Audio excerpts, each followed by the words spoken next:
Thanks for tuning in. I'm Andy Schallman. This is the Generation Report.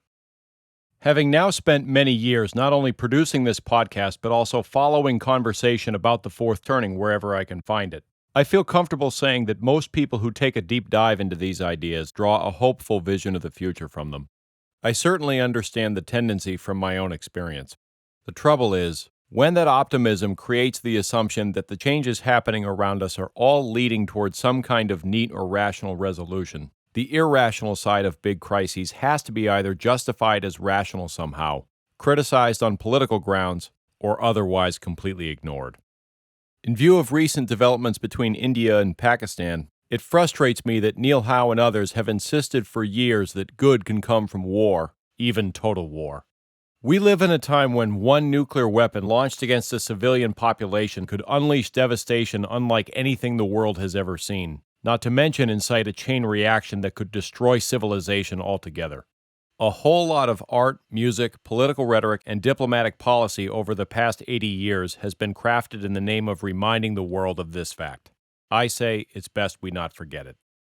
Pivoting to politics, I've noticed that Neil Howe has expressed frustration with the administration quite a bit of late. He seems to have forgotten that in the face of huge national crises which present only a few alternatives for a possible response, leaders and governments often do things which are not only incredibly risky, but which in all other circumstances would fly in the face of rational and at times constitutional logic.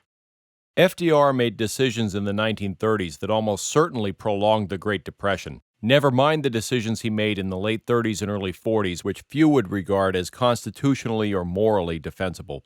Lincoln famously suspended the writ of habeas corpus during the Civil War. Few experiments in American history failed worse than the Articles of Confederation, nor at a more inauspicious time. Bottom line, there is no normal fourth turning circumstance, and the urgency to experiment in the face of political emergency and civic breakdown and fear does not tend to produce decisions universally regarded at the time or ever after as the right and rational one. But beyond lessons gleaned from the past, there are things going on in America today which make an already fraught political situation even more urgent.